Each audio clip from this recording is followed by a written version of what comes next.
stop celebrating our resilience and start funding our vision. Good afternoon, everyone. I want to begin by introducing you to someone whose work is not just reshaping the conversation around entrepreneurship, but is fundamentally challenging the systems that have kept brilliant Black women trapped in cycles of survival instead of thriving. Char Edwards is a visionary leader, a bridge builder, a disruptor of the status quo. They're not simply creating pathways for Black women entrepreneurs across the globe. They are dismantling the barriers that have made those pathways necessary in the first place. Their insights have illuminated a truth so disruptive, so counterintuitive, that it demands we rethink everything we believe about success, scaling, and what it truly takes to transform potential into power. Today, I want to share what Char Edwards revealed. And I promise you, by the end of this talk, you will see entrepreneurship, resilience, and institutional readiness in a completely different light. Let me start with a question that might make you uncomfortable. When you think of entrepreneurship, what comes to mind? Innovation, risk taking, the American dream, perhaps.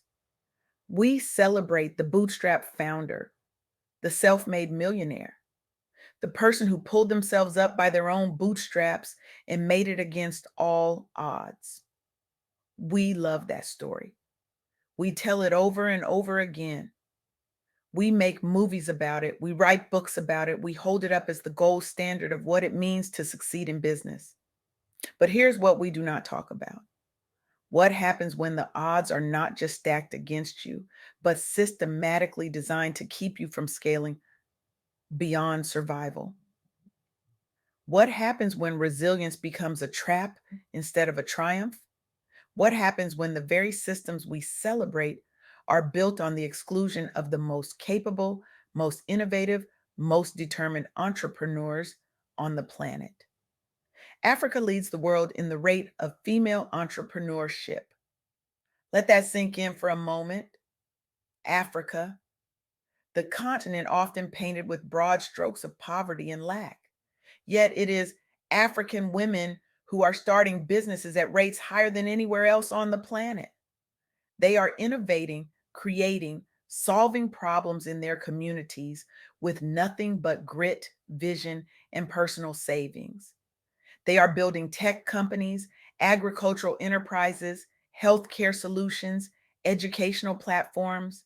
They are employing people. They are generating revenue. They are changing lives. And yet, despite this extraordinary entrepreneurial spirit, Black women led startups capture only 2 to 3% of global venture capital funding. 2 to 3%. Not because they lack capability, not because their ideas are not viable, not because they are not generating revenue, but because the institutions, the investors, the gatekeepers of capital are not ready. They are not ready to provide the capital, the networks, and most importantly, the respect needed to scale beyond initial revenue stages. This is the insight Char Edwards shared, and it is a truth that should shake us all awake. We have been telling Black women entrepreneurs the wrong story. We have been saying, work harder, be more resilient, bootstrap your way to success. And they have. Over 80% of Black women entrepreneurs start their businesses with personal savings. 80%. They are not waiting for permission. They are not waiting for a handout. They are funding their own dreams because access to venture capital is less than 1%. Less than 1%. Think about that for a moment. We are asking Black women to fund their own businesses at rates that would be considered absurd for any other demographic. We are celebrating their resilience while simultaneously denying them the resources that would make resilience unnecessary. Let me tell you about Rebecca Nanchong. Rebecca is a pioneering Cameroonian American tech entrepreneur who founded Appstech in 1999.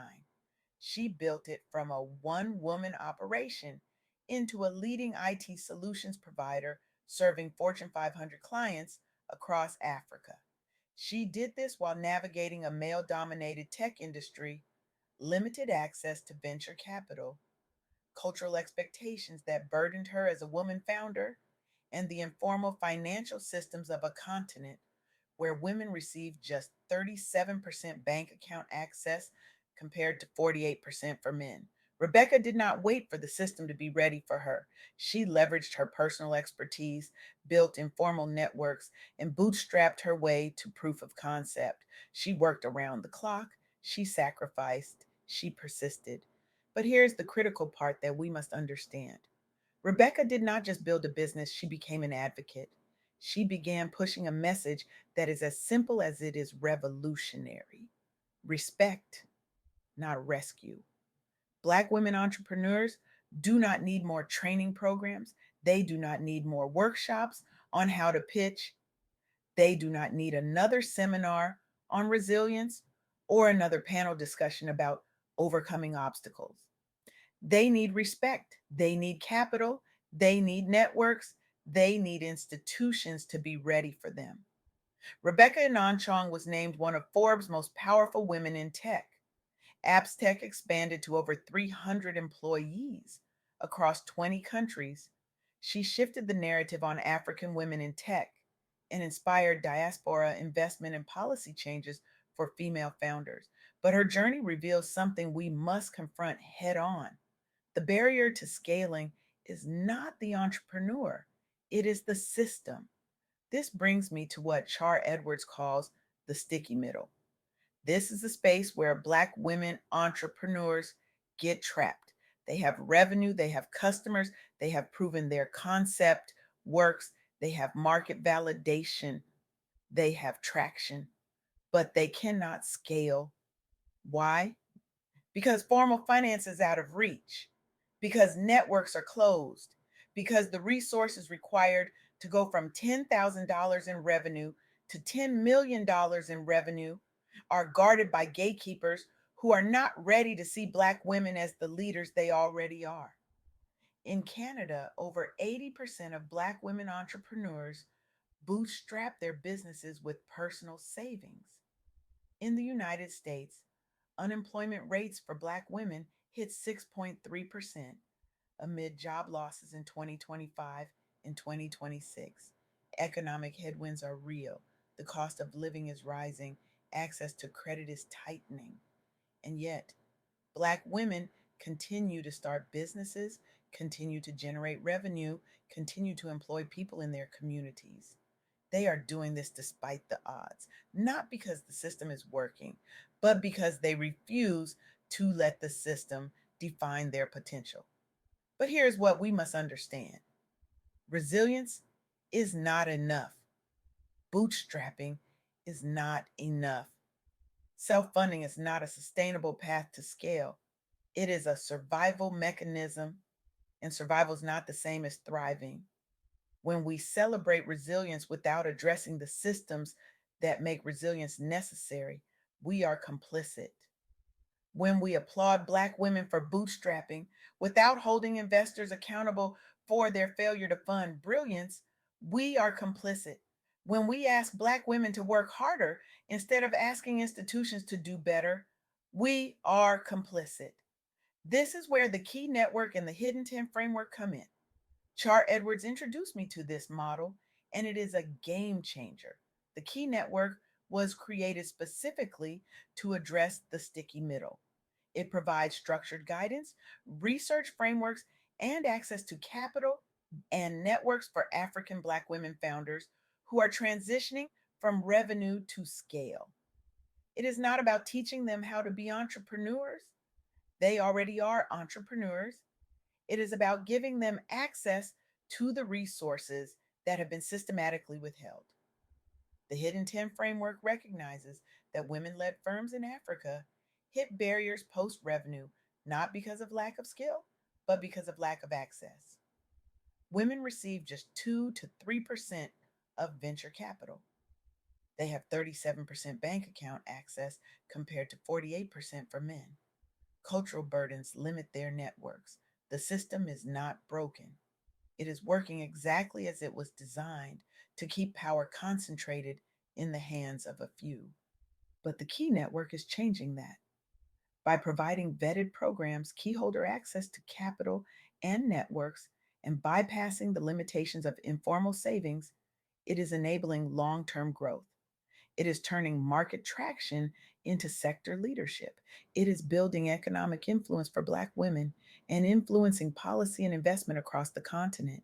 It is proving that when you remove the barriers, when you provide the respect and the resources, Black women do not just succeed, they transform entire industries. Now, let me be clear, this is not just an African issue, this is a global issue. Black women entrepreneurs in Canada face the same funding drought. Over 80% use personal savings to start their businesses. They face high unemployment rates, limited networks, and systemic exclusion from venture capital. And yet, they persist. They contribute millions in revenue. They create jobs. They strengthen Black business ecosystems across North America. But persistence should not be the price of admission. Resilience should not be the only currency Black women entrepreneurs are allowed to spend.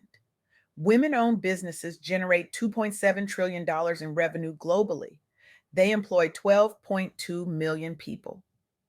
12.2 million. These are not small businesses struggling to survive. These are economic powerhouses. And yet, the women leading them are still fighting for access to capital, networks, and respect. So here's the question we must ask ourselves: why are we celebrating resilience instead of demanding institutional readiness? Why are we applauding Black women for bootstrapping instead of holding investors accountable for their failure to fund brilliance? Why are we asking Black women to work harder instead of asking institutions to do better? Char Edwards made this clear. The problem is not the entrepreneur. The problem is the system. And the solution is not more training. The solution is respect, capital, and networks. Rebecca Nanchong did not need another workshop. She needed access. The founders applying to the Key Network do not need another pitch competition. They need capital. Black women entrepreneurs in Canada do not need another resilience seminar. They need venture capitalists to write the checks. This is not about charity. This is not about rescue. This is about recognizing that Black women entrepreneurs are already leading, already generating revenue, already creating jobs, and already proving their worth. The only thing missing is institutional readiness. So, what does institutional readiness look like? It looks like venture capital firms actively seeking out Black women led startups and funding them at the same rates as their white male counterparts. It looks like banks providing equal access to business loans, regardless of gender or race. It looks like networks opening their doors and making space at the table, not as a favor, but as a recognition of the value Black women bring. It looks like respect. And here is the beautiful, thrilling, revolutionary truth. When institutions become ready, when capital flows, when networks open, when respect is given, Black women do not just succeed. They transform entire industries. They create jobs. They build generational wealth. They change the world. This is not a dream. This is already happening. Rebecca Inunchong is doing it. The Key Network is doing it. Black women entrepreneurs across Canada, across the United States, across Africa, across the diaspora are doing it. They are not waiting for permission. They are building the future right now. But imagine what could happen if they did not have to fight so hard. Imagine what could happen if the sticky middle did not exist. Imagine what could happen if institutional readiness was the norm, not the exception. That is the world Char Edwards is building. That is the world we must demand. So I will leave you with this challenge. If you are an entrepreneur, a Black woman who has been bootstrapping, surviving, grinding, I want you to stop celebrating your resilience and start demanding what you deserve. What one network or capital source will you pursue this week to break through your sticky middle and scale your vision? Because the world needs your leadership now more than ever. And if you are not an entrepreneur, if you are an investor, a gatekeeper, a decision maker, I want you to ask yourself this: am I ready? Am I creating access? Am I providing respect, capital, and networks to the Black women entrepreneurs who are already leading? Because the question is not whether Black women can scale, they already are. The question is whether you are ready to meet them where they are and give them what they have always deserved. Stop celebrating resilience. Start funding vision. Stop applauding survival. Start demanding that institutions do better. Stop asking Black women to work harder. Start holding the gatekeepers accountable. The future is not waiting, the leaders are already here.